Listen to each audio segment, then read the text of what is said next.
بسم اللہ الرحمن الرحیم۔ مفتی شعیب اللہ خان صاحب کے بیانات کے لیے مفتی صاحب کے آفیشیل چینل کو سبسکرائب کریں اور زیادہ سے زیادہ شیئر کریں۔ الحمدللہ رب العالمین والصلاة والسلام علی سید الانبیاء واشرف المرسلین وعلی آلہ وصحبہ اجمعین، اما بعد۔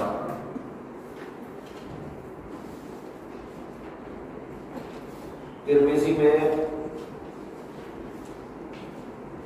آپ کے سامنے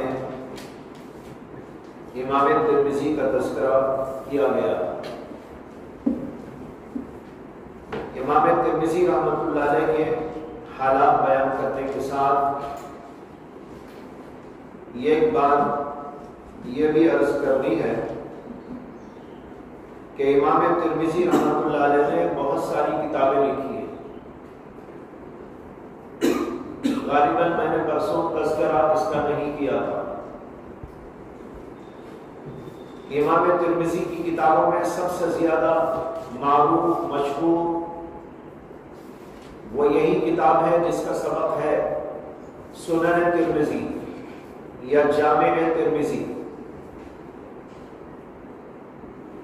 دوسری کتاب ان کی ہے کتاب العلل، اور اس کو کتاب العلل الکبیر بھی کہا جاتا ہے۔ یہ بڑے اہم ترین ایک فن پر ہے حدیث کی علتوں کے بارے میں، اور علل یہ فن بڑا دقیق فن ہے۔ ہر محدث بھی اس فن کا ماہر نہیں ہوا کرتا، بلکہ اس کے ماہرین بہت پہنچے ہوئے لوگ ہوا کرتے ہیں۔ یہ ایسے لوگ ہوتے ہیں کہ حدیث کو دیکھتے ہی پہچان لیتے ہیں کہ یہ حدیث کس پائے کی اور کس درجے کی ہے۔ امام ترمذی بھی اسی قسم کے اماموں میں سے ایک امام تھے، اور انہوں نے کتاب العلل لکھی، اور بھی کئی بزرگوں نے کتاب العلل کے نام سے کتابیں لکھی ہیں،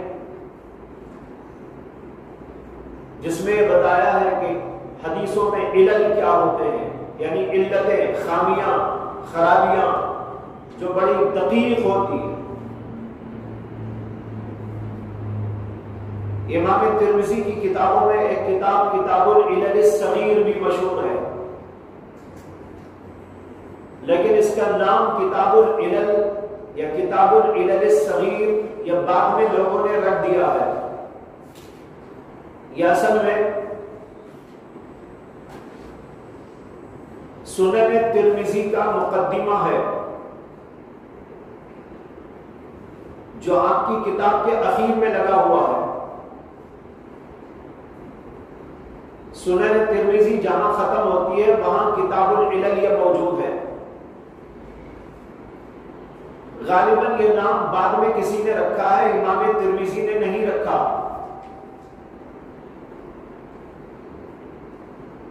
اور اس کتاب کے اندر امام ترمذی نے علل کی بحث نہیں کی ہے، بلکہ کچھ تمہیدی باتیں بیان کی ہیں۔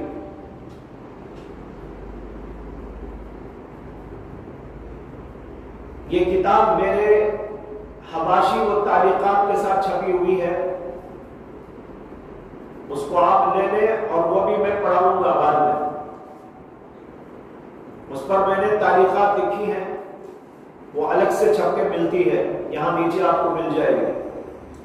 باقی اس کے پیچھے وہ کتاب موجود ہے، لیکن ہم نے اسے اچھی طرح چھاپا ہے، اور اس کے ساتھ جہاں جہاں کچھ نام تھے، وہ کون تھے، کیا تھے، اس کی تفصیلات وغیرہ درج کر دی ہیں، اور عنوانات لگا دیے ہیں۔ اس کے اندر عنوانات نہیں تھے، اور بہت سارے نسخوں کو سامنے رکھا، اور ان نسخوں کو سامنے رکھ کر ان کا جو ہے موازنہ کیا گیا ہے، اور کہیں پر کچھ چھوٹ گیا ہے، اس کے اندر بہت جگہ چھوٹ گیا تھا، ہم نے اس کو بھی اس کے اندر اضافہ کر دیا ہے، تو اس نے نسخوں کو سامنے رکھا۔ امام ترمذی کی ایک مشہور ترین کتاب وہ بھی ہے جو اس سال آپ کو پڑھائی جائے گی، اس کا نام ہے الشمائل المحمدیہ، جس کو شمائل ترمذی کے نام سے آپ جانتے ہیں۔ یہ بھی داخل درس ہے اس سال۔ بعض حضرات نے امام ترمذی کی کتابوں میں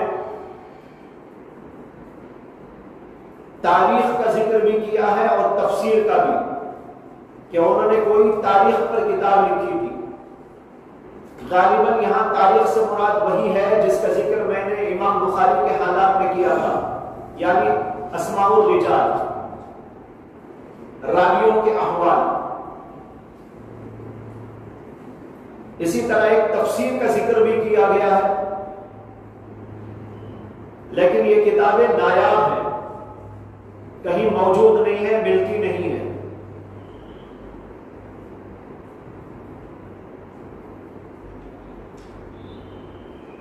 اس کے بعد امام ترمذی کی اس عظیم الشان کتاب کے بارے میں تھوڑی سی تفصیلات درج کرتا ہوں، بیان کرتا ہوں۔ امام ترمذی کی یہ کتاب دو ناموں سے معروف ہے۔ اس کو الجامع بھی کہا جاتا ہے، السنن بھی کہا جاتا ہے۔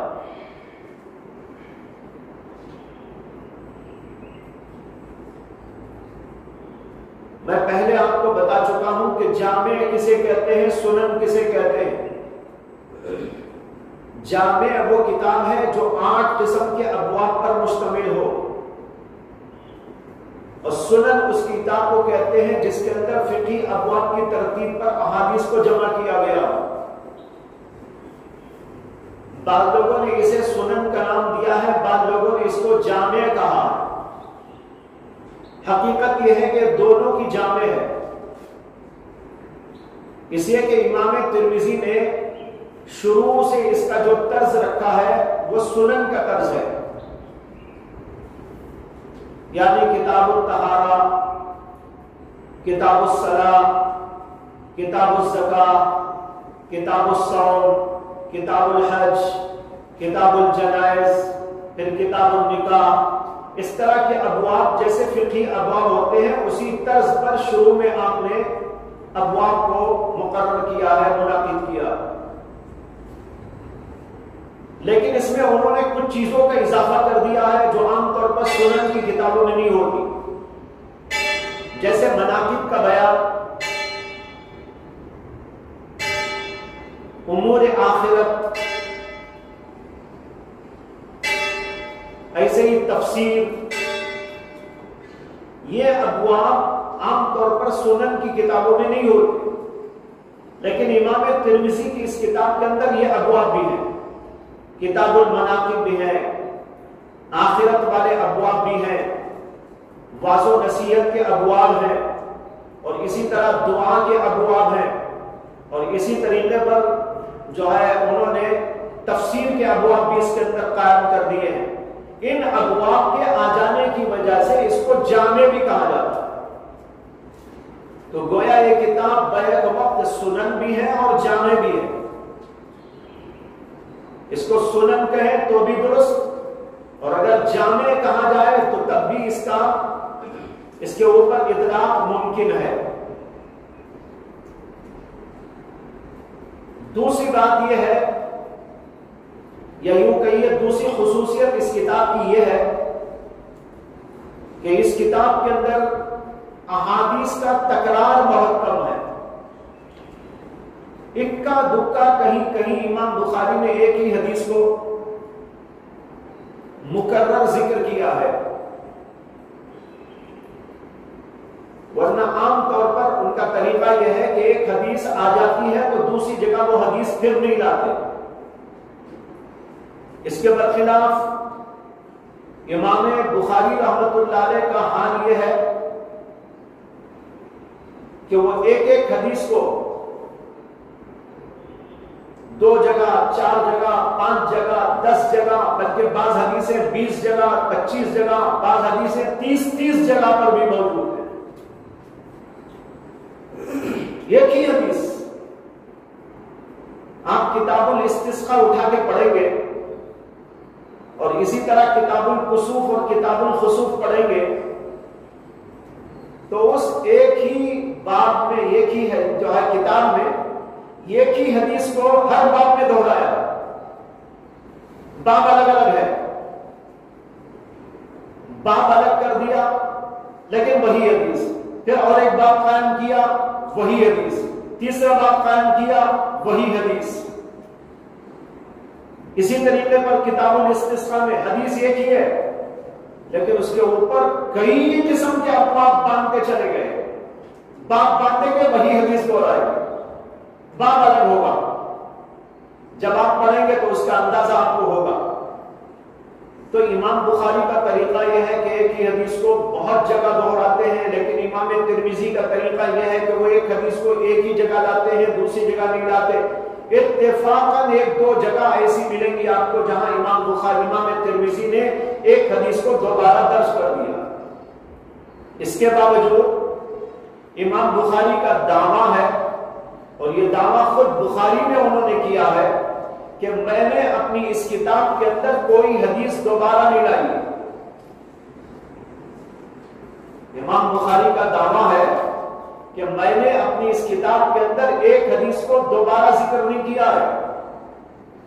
آپ کو بڑا تعجب ہوگا، حیرانی ہوگی، بلکہ پریشانی ہوگی کہ ایک ایک حدیث کو 10 جگہ، 20 جگہ، 30 جگہ، 25 جگہ لا رہے، اور پھر بھی امام بخاری کو دعویٰ ہے کہ میں نے ایک حدیث کا کہیں تکرار نہیں کیا ہے۔ بات صحیح ہے، عوامی لحاظ سے دیکھیں گے تو تکرار سمجھ میں آئے گا، لیکن فنی لحاظ سے غور کریں گے تو انہوں نے واقعی کوئی حدیث دوبارہ ذکر نہیں کی۔ فنی بات کا مطلب یہ ہے کہ تکرار کا مطلب یہ ہوتا ہے کہ ایک ہی حدیث کو ایک ہی سند، ایک ہی متن کے ساتھ دوبارہ لانا، یہ ہے تکرار۔ سند وہی ہو، متن وہی ہو، کوئی فرق کے بغیر ایک حدیث کو دوہرا دیا جائے۔ واقعی امام بخاری نے کہیں ایسا نہیں کیا ہے۔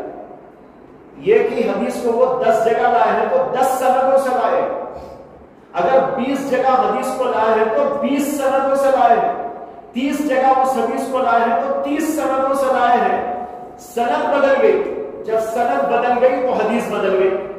میں نے شروع میں کہا تھا، آپ کو بتایا تھا کہ محدثین کی اصطلاح میں حدیث ایک ہی ہونے کے باوجود سند بدل گئی تو اسے کئی حدیثیں کہتے ہیں۔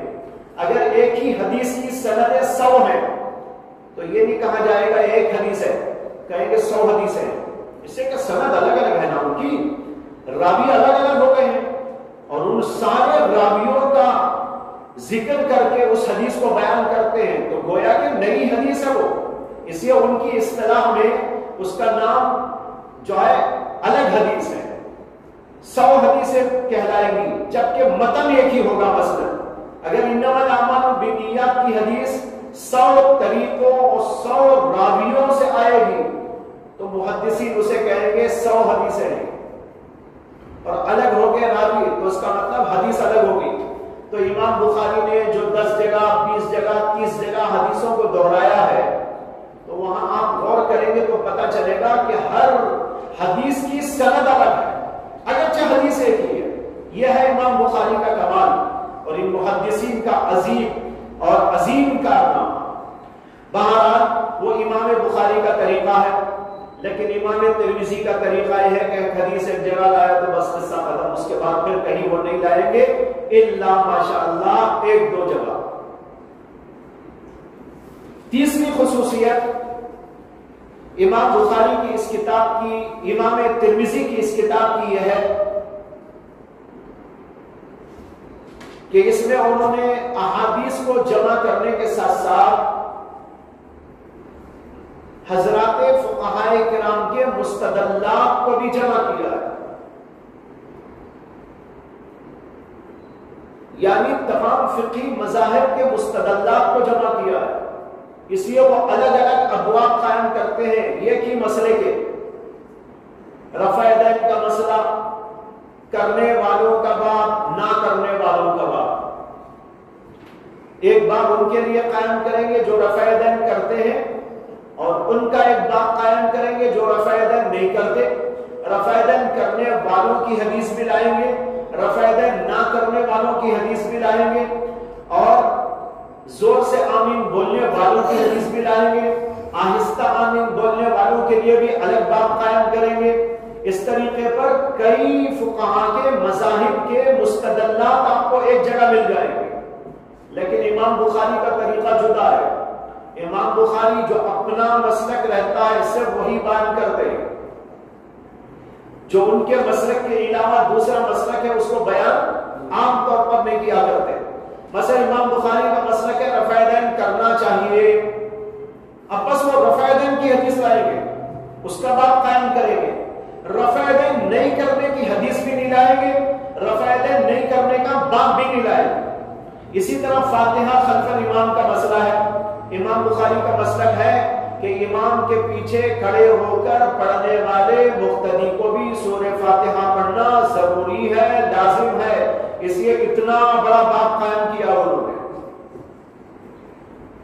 یعنی اتنا لمبا چوڑا باب اس کے لیے قائم کر دیا ہے۔ لیکن جو نہیں پڑھتے جیسے احناف، ان کے لیے کوئی باب ان کے پاس موجود نہیں، اس کی کوئی گنجائش بھی نہیں ان کے پاس۔ لیکن امام ترمذی کا حال یہ ہے، رفع یدین کرنے والوں کا باب اس کی حدیث، نہ کرنے والوں کا باب اس کی حدیث، بسم اللہ زور سے پڑھنے والوں کا باب اس کی حدیث، زور سے نہیں پڑھنے والوں کا باب اس کی حدیث، آمین زور سے بولنے والوں کا باب اس کی حدیث، آمین آہستہ بولنے والوں کا باب اس کی حدیث۔ تو دو دو تین تین ابواب، کہیں کہیں چاروں فقہاء کے ابواب بیان کرتے رہتے ہیں۔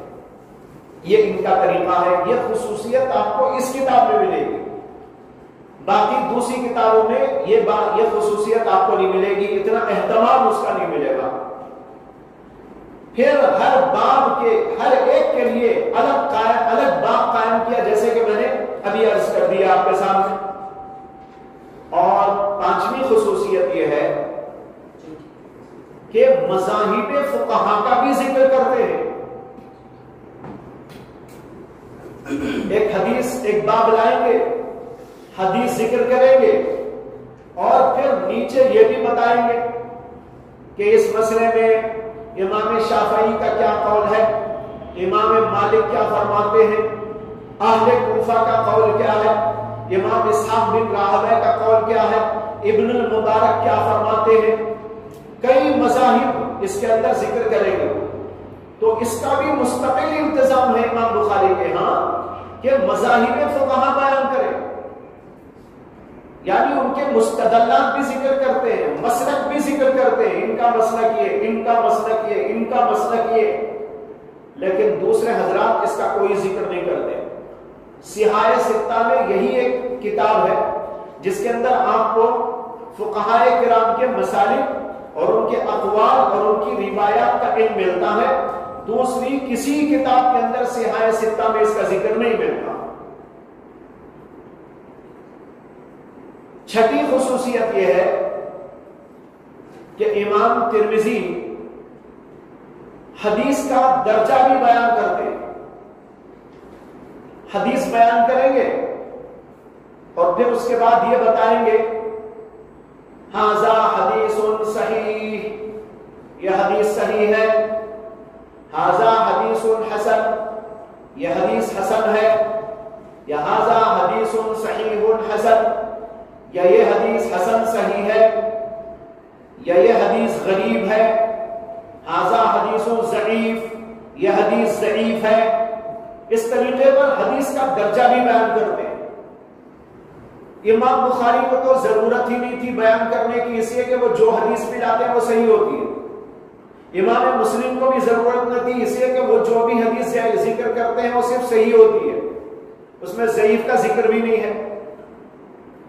لیکن ابو داؤد، نسائی، ابن ماجہ اور ترمذی میں امام ترمذی زیادہ اہتمام کے ساتھ ذکر کرتے ہیں کہ یہ حدیث صحیح ہے، یہ حدیث حسن ہے، یہ حدیث جو ہے صحیح حسن ہے یا ضعیف ہے، یا اس کے اندر کوئی علت ہے، خامی ہے، یہ ساری باتیں بیان کرتے رہتے ہیں۔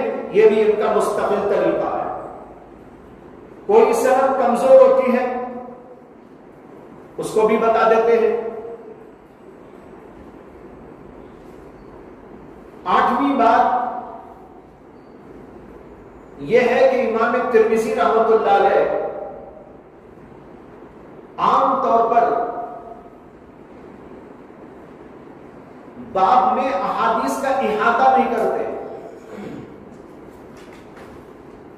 ایک حدیث لاتے ہیں عام طور پر، کہیں کہیں 2 لا لیتے ہیں، 3 لانا تو بہت کم، 4-5 لانا تو اکا دکا ہی کہیں باقی آ ہے۔ عام طور پر 1-2 حدیث پر اکتفا کرتے ہیں، لیکن اسی کے ساتھ ہر باب کے تحت یہ بتا دیتے ہیں کہ اس باب میں اور بھی کئی حضرات کی روایتیں موجود ہیں، ان کے لیے اس کے لیے ان کا طریقہ یہ ہے کہ باب قائم کریں گے، باب کی حدیثیں ذکر کریں گے، اور پھر اس کے بعد میں بتائیں گے وَفِي الْبَابِ عَنْ فُلَانٍ عَنْ فُلَانٍ عَنْ فُلَانٍ عَنْ فُلَانٍ، اس باب کے اندر فلاں سے حدیث ہے، فلاں سے حدیث ہے، فلاں سے حدیث ہے، کہیں 2-4 ناموں کا ذکر ہوتا ہے، کہیں 10-20 ناموں کا بھی ذکر کرتے ہیں، یعنی اس باب میں جو آئی ہوئی اور حدیثیں ہیں اس کی طرف اشارہ دیتے ہیں، اس کے لیے عنوان قائم کرتے ہیں وَفِي الْبَابِ، اس باب میں ان سے بھی حدیث ہے۔ مثال کے طور پر رفع یدین کا باب قائم کیا، رفع یدین کی حدیث ذکر کر دی، اس کے بعد کہیں گے وَفِي الْبَابِ عَنْ فُلَانٍ فُلَانٍ فُلَانٍ، یعنی رفع یدین کے بارے میں ان لوگوں سے بھی، صحابہ سے بھی روایات آئی ہیں، صحابہ کا نام ہوگا اس، جن صحابہ سے روایات آئی ہوئی ہوتی ہیں ان کی طرف اشارہ کرتے ہیں، لیکن احاطہ اس میں بھی نہیں کرتے کہ تمام کے تمام جتنی بھی روایات ہیں، لیکن کچھ ذکر کر دیتے ہیں، کہیں 2، کہیں 4، کہیں 10، کہیں 5، کہیں 8، کہیں 7، کہیں اس سے زیادہ بھی۔ اس سے وہ یہ بتانا چاہتے ہیں کہ اس باب میں کئی لوگوں سے روایات ہیں، میں تو صرف 1-2 لایا ہوں، احاطہ کریں گے تو وہ سب بہت ساری روایتیں ہو جائیں گی، اس وجہ سے صرف اشارہ دے کے گزر جاتے ہیں۔ اس سے آدمی کو پتہ چل جاتا ہے کہ اس بارے میں کئی صحابہ سے روایات موجود ہیں۔ یہاں پر ضمناً یہ عرض کر دوں کہ بعض حضرات نے امام ترمذی کے وفی الباب پر مستقل کتابیں لکھی ہیں۔ امام ابن حجر اسقلانی نے اس سلسلے میں کتاب لکھی اور اس کے اندر یہ بتانا چاہا کہ امام ترمذی جو کہتے ہیں وفی الباب، اس باب میں ان سے روایات ہیں، وہ روایتیں کہاں ہیں، کس نے روایت کی ہے، کیا ہے وہ روایت، کیا ہے اس کے الفاظ، کیا ہے اس کی سند، کیا ہے اس کا درجہ، سمجھ میں آیا؟ صرف وفی الباب پر امام ابن حجر نے مستقل کتاب لکھی، لیکن وہ کتاب کو مکمل نہیں کر سکے، ادھوری رہ گئی۔ حضرت مولانا یوسف بن نوری رحمت اللہ علیہ نے شرح ترمذی جو ان کی لکھی ہوئی ہے اور اس کا نام ہے معارف السنن، جو بڑی عظیم الشان ترمذی کی شرح ہے عربی میں، 6 جلدوں میں ہے، لیکن وہ مکمل نہیں کر سکے تھے، اس سے پہلے ہی ان کی وفات ہو گئی، صرف 6 جلدیں لکھ سکے، لیکن جو بھی لکھا وہ لاجواب لکھا، بے نظیر لکھا۔ یہ علامہ یوسف بن نوری رحمت اللہ علیہ، علامہ انور شاہ کشمیری رحمت اللہ علیہ کے شاگرد، ان کے اقوال بھی جگہ جگہ ذکر کرتے ہیں، بہت محققانہ کلام فرماتے ہیں۔ انہوں نے ذکر کیا ہے کہ امام ترمذی کے وفی الباب پر میں کتاب لکھ رہا ہوں، لیکن وہ کتاب مکمل ہوئی نہیں ہوئی اس کی مجھے تحقیق نہیں، کہیں دیکھنے میں نہیں آئی۔ اس کے بعد قریب زمانے میں عرب کے ایک عالم نے امام ترمذی کے وفی الباب پر ایک بڑی عظیم الشان کتاب لکھ دی ہے جو 3 جلدوں میں ہے، بڑی بڑی ایسی موٹی 3 جلدیں۔ اس کے اندر انہوں نے پوری کتاب میں آئے ہوئے وفی الباب پر کلام کیا ہے، ان احادیث کو تلاشا ہے، کس محدث نے اس کو روایت کیا اور پھر کس سند کے ساتھ روایت کیا، کن الفاظ کے ساتھ روایت کیا، کہیں اس کے اندر اختلاف ہے، کوئی تضاد ہے، کوئی ایسی بات ہے، اس کی نشاندہی اور اس کا درجہ اور مقام، اس طرح بہت بڑی تفصیل کے ساتھ 3 عظیم الشان جلدوں کے اندر وہ کتاب انہوں نے لکھی۔ بہرحال یہ وفی الباب کے بارے میں آپ کو بتا دیا۔ نوی خصوصیت اس کتاب کی یہ ہے کہ اگر کوئی حدیث طویل ہوتی ہے تو امام ترمذی عام طور پر اس حدیث کا صرف وہی حصہ ذکر کرتے ہیں جو باب سے متعلق ہوتا ہے۔ آپ جانتے ہیں کہ بعض حدیثوں میں کئی عنوانات ہوتے ہیں، کئی باتیں ہوتی ہیں۔ باب میں اگر گنجائش ہوتی ہے تو کبھی پوری حدیث بھی لاتے ہیں، لیکن عام طور پر امام ترمذی کا طریقہ یہ ہوتا ہے کہ وہ حدیث میں سے صرف اتنا حصہ ذکر کرتے ہیں جو باب سے مناسبت اور تعلق رکھتا ہے، باقی باتوں کو چھوڑ دیتے ہیں۔ 10ویں خصوصیت اس کتاب کی یہ ہے کہ امام ترمذی راویوں کا تعارف بھی با جگہ کراتے ہیں۔ حدیث کا کوئی راوی ہے تو کوئی نام مشتبہ ہوتا ہے تو اس کی تصریح کر دیتے ہیں، اگر کنیت آئی ہے تو اس کا نام بتا دیتے ہیں، نام آیا ہے تو کنیت بتا دیتے ہیں، کبھی اس کا قبیلہ بتا دیتے ہیں۔ صحابہ کے ناموں میں بھی ایسا کرتے ہیں، جیسے ابو ہریرہ کا نام آیا، ابو ہریرہ کا نام کیا یہ بتا دیں گے۔ ابو سعید خدری، ابو سعید آیا ہے، ابو سعید کا نام کیا تھا وہ بتا دیں گے، یا کسی کا نام آیا ہے راویوں میں سے تو اس کی کنیت بتا دیں گے کہ ان کی کنیت یہ ہے۔ اور کئی ناموں کے اندر فرق ہوتا ہے، ان کو اس نام سے بھی نام سے بھی یاد کیا جاتا ہے، اس نام سے بھی یاد کیا جاتا ہے تو وہ بھی بتا دیتے ہیں۔ اس طرح یہ بھی اس کتاب کے پڑھنے سے معلومات ہوتی رہتی۔ نمبر 11 اس کتاب کی خصوصیت یہ بھی ہے کہ اس کے ابواب کی ترتیب بہت آسان و سہل ہے، جس کی وجہ سے احادیث کا تلاش کرنا بڑا آسان، امام بخاری کے ہاں بڑا مشکل۔ اگر آپ کے ذہن میں یہ نہ ہو کہ انما الاعمال بالنیات امام بخاری نے کہاں لکھا ہے اور آپ کو تلاش کرنا پڑ جائے تو آپ کا کبھی بھی ذہن ادھر نہیں جائے گا کہ کیف کان بدء الوحی میں وہ حدیث ہوگی آئے گا ذہن میں، آپ کا دماغ کبھی نہیں جا سکتا وہاں، لیکن امام بخاری دیکھو وہاں لائے ہیں اور کچھ دقیق اشاروں کی وجہ سے لائے، لیکن امام ترمذی اتنی دقت نظر والے ابواب قائم نہیں کرتے، وہ بہت سہل سمجھ میں آیا، آسان ابواب قائم کریں گے، باب دیکھتے ہی سمجھ میں آ جائے گا کہ وہ حدیث یہاں ہوگی۔ یہ ان کا طریقہ ہے۔ 12ویں خصوصیت یہ ہے کہ امام ترمذی کی کتاب میں لکھی ہوئی تمام احادیث کسی نہ کسی فقیہ کے معمولات میں سے ہے۔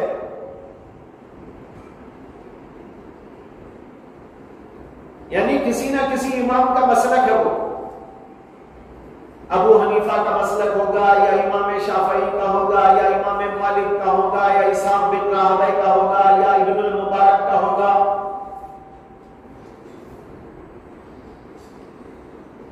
امام احمد بن حنبل کا ہوگا، تو کوئی نہ کوئی امام اس کے اوپر عمل کرنے والا ہے، اس لیے ان کی کتاب کے تمام کی تمام احادیث معمول بھی ہاں ہیں،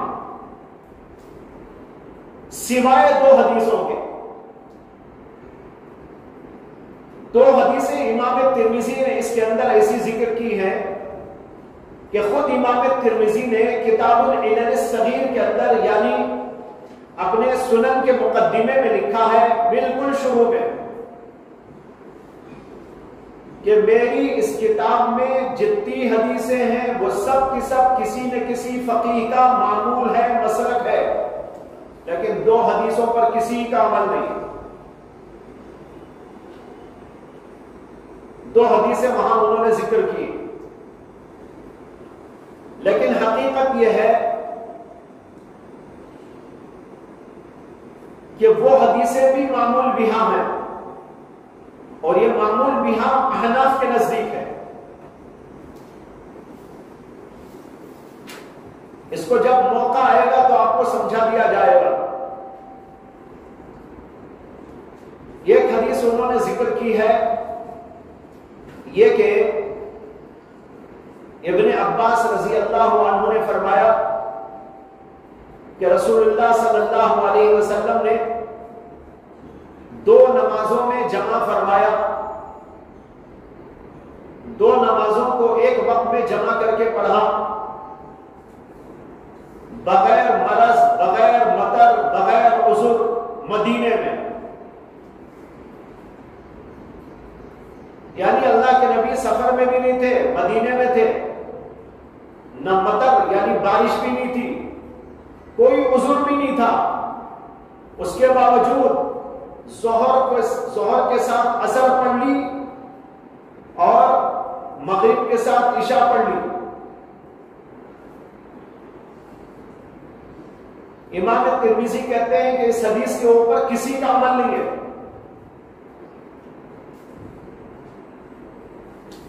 یہ ایک مستقل مسئلہ ہے جمع بین الصلاتین والا، آپ نے کہیں پڑھا ہوگا جمع بین الصلاتین کا مطلب یہ ہوتا ہے کہ 2 نمازوں کو اکٹھا کر کے پڑھے، ظہر میں عصر پڑھ لے، مغرب میں عشاء پڑھ لے، یا مغرب نہ پڑھ کر عشاء میں جا کے پڑھے، یا ظہر چھوڑ کر عصر کے ساتھ ظہر ملا کے پڑھ لے۔ ایک کو کہتے ہیں جمع تقدیم، ایک کو کہتے ہیں جمع تاخیر۔ ظہر کے ساتھ عصر پڑھنے کو یہ جمع تقدیم ہے، اگر ظہر نہ پڑھ کر قضا کر کے عصر کے وقت میں ظہر بھی عصر ملا کے پڑھے تو یہ جمع تاخیر ہے۔ 3 ائمہ کے پاس جمع تقدیم و جمع تاخیر جائز ہے، امام شافعی کے پاس، امام احمد کے پاس، امام مالک کے پاس، لیکن یہ سارے بزرگ شرط لگاتے ہیں یا تو سفر ہونا چاہیے یا شدید بارش ہونی چاہیے یا مرض بیماری ہونی چاہیے۔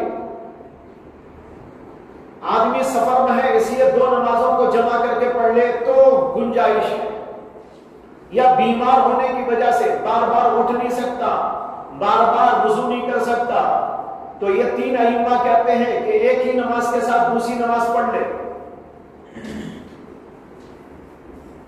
یعنی وہ شدید بارش ہے اور اتنی بارش کے نکلنا مشکل، جانا آنا مشکل، اب ایسی صورت میں بار بار آئیں گے جائیں گے کہاں، تو اس لیے ایک ہی نماز کے ساتھ دوسری بھی نمبر پڑھ کر چلے جائیں، آنے کی نوبت نہ آئے۔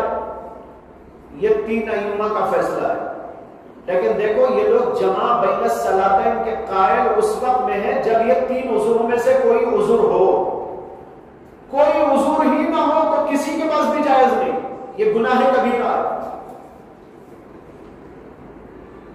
سفر بھی نہیں، مرض بھی نہیں، مطر بھی نہیں. خواہ بیٹھے بیٹھے کوئی آدمی 2 نمازوں کو ملا کے پڑھ لے تو تمام ائمہ کا اتفاق ہے. ابو حنیفہ کو کہتے ہی ہیں جمع بین الصلاتین جائز نہیں. یہ 3 ائمہ جو جائز کہتے ہیں وہ بھی عذر کی بنیاد پر جائز کہتے ہیں، بلا عذر ان کے پاس بھی نہیں. تو اب یہ حدیث ابن عباس روایت کر رہے ہیں، بخاری میں بھی ہے حدیث، ترمذی میں بھی ہے کہ اللہ کے نبی صلی اللہ علیہ وسلم نے 2 نمازوں کو جمع کیا بغیر مطر بغیر عذر مدینے میں. سفر بھی نہیں تھا، مدینے ہی میں تھے. اب یہ حدیث ایسی ہے جس پر کسی کا عمل نہیں ہے نا. یہ تو گناہ کبیرہ کی بات ہے. اس لیے امام ترمذی کہتے ہیں کہ اس حدیث پر کسی کا عمل نہیں، حالانکہ حدیث صحیح درجے کی ہے. لیکن میں نے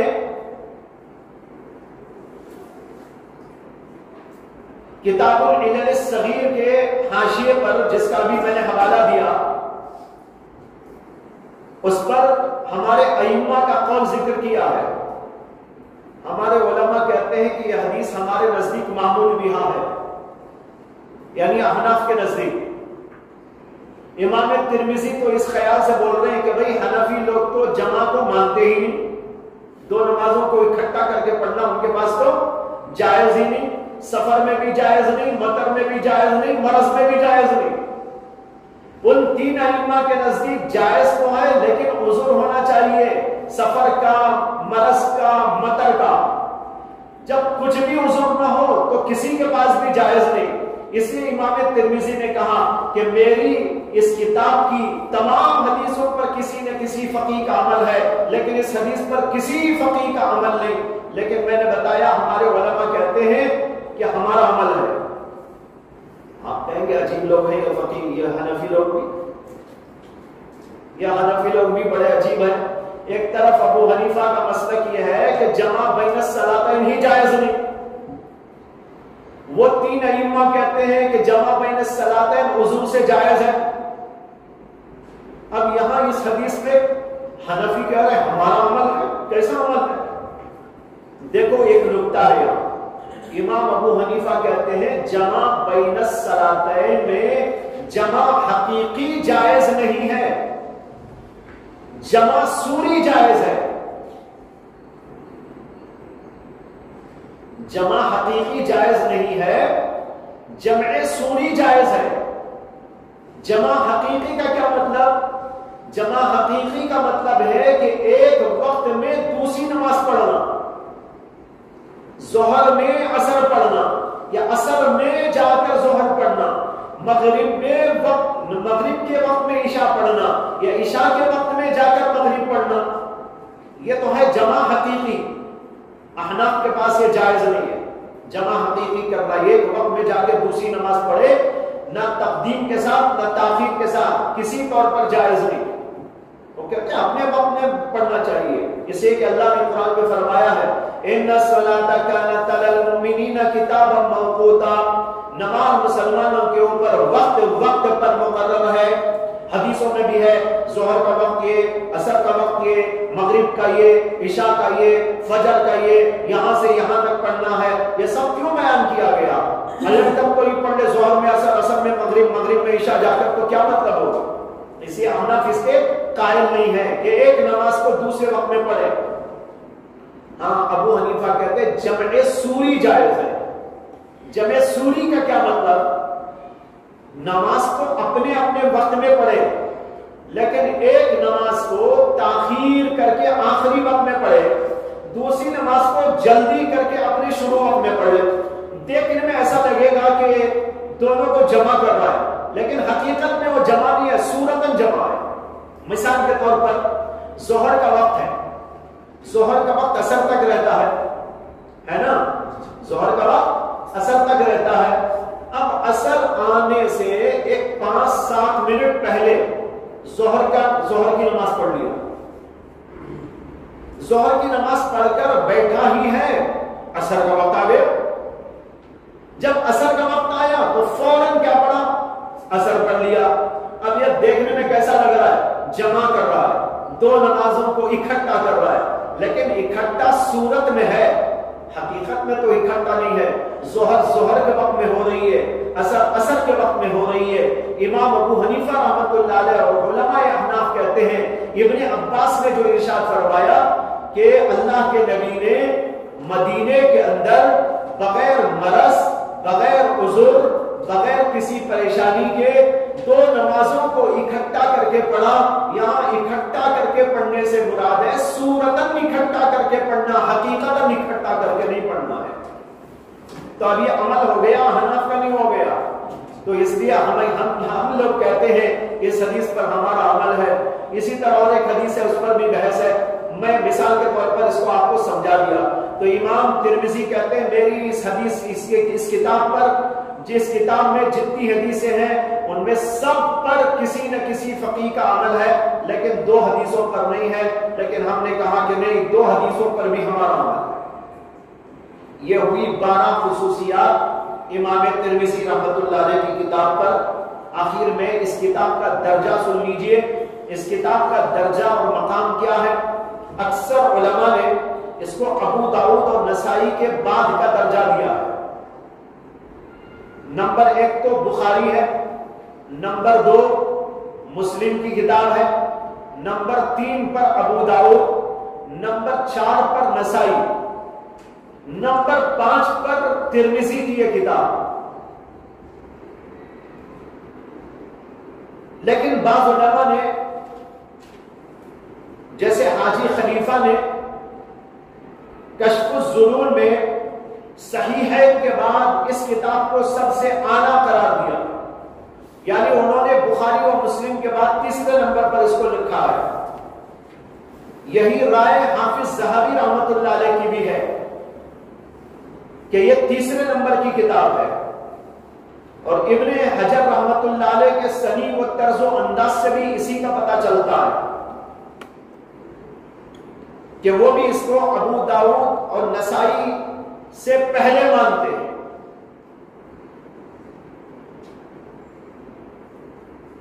یہاں پر یہ بھی ذہن میں رہے کہ بعض علماء نے اس حدیث کی کتاب کو بہت گھٹیا درجے کی قرار دیا ہے۔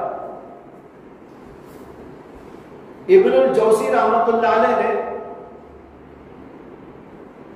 اس حدیث کی کتاب کی 23 احادیث کو موضوعات میں شمار کیا۔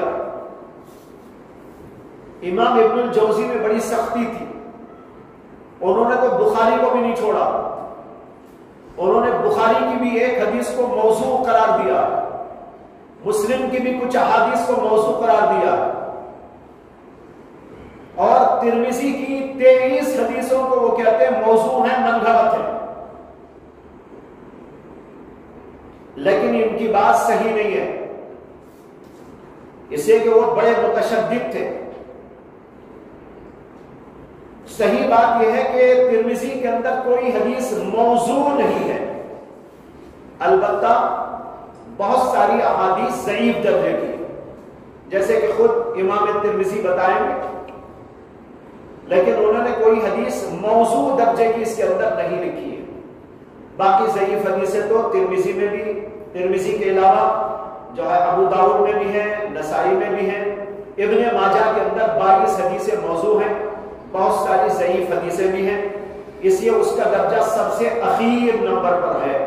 تو اس طرح اس کا درجہ بعض اکثر علماء کے نزدیک تو نمبر 5 پہ ہے، بعض علماء کے نزدیک اس کا درجہ تیسرے نمبر پر ہے، بعض کے نزدیک چوتھے نمبر پر۔ واللہ تعالی اعلم۔